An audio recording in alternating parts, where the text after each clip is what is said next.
중국 정부가 이렇게 막무가내식 사드 보복에 나서자 국내 온라인을 중심으로 우리도 맛보복하자, 중국 제품 불매 운동을 벌이자는 등 반중 정서가 고개되고 있습니다. 전문가들은 감정적인 대응보다는 침착한 지혜가 필요하다고 지적합니다. 변현건 기자입니다. 7년 전 중국에서 우리나라로 유학 온 26살 서각봉 씨.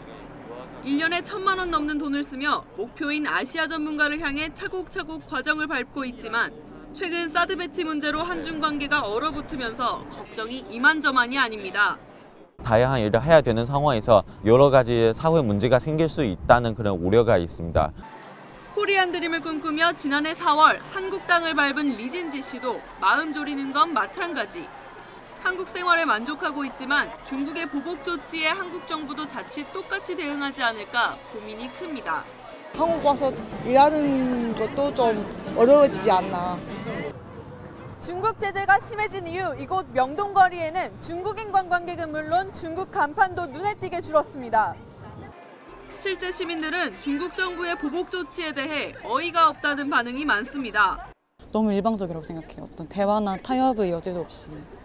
정말 말이 안 된다고 생각하고 아무래도 중국 수요가 줄다 보니까 그에 따른 이제 매출도 특히 SNS 등 인터넷 공간에서는 중국 정부를 비난하며 우리도 같은 수준의 보복에 나서야 한다는 글이 잇따르고 있습니다.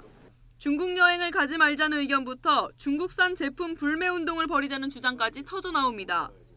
전문가들은 사드 배치를 놓고 두 나라 국민까지 이처럼 감정적으로 대응하면 한중 갈등의 골은 더 깊어질 수밖에 없다고 우려합니다.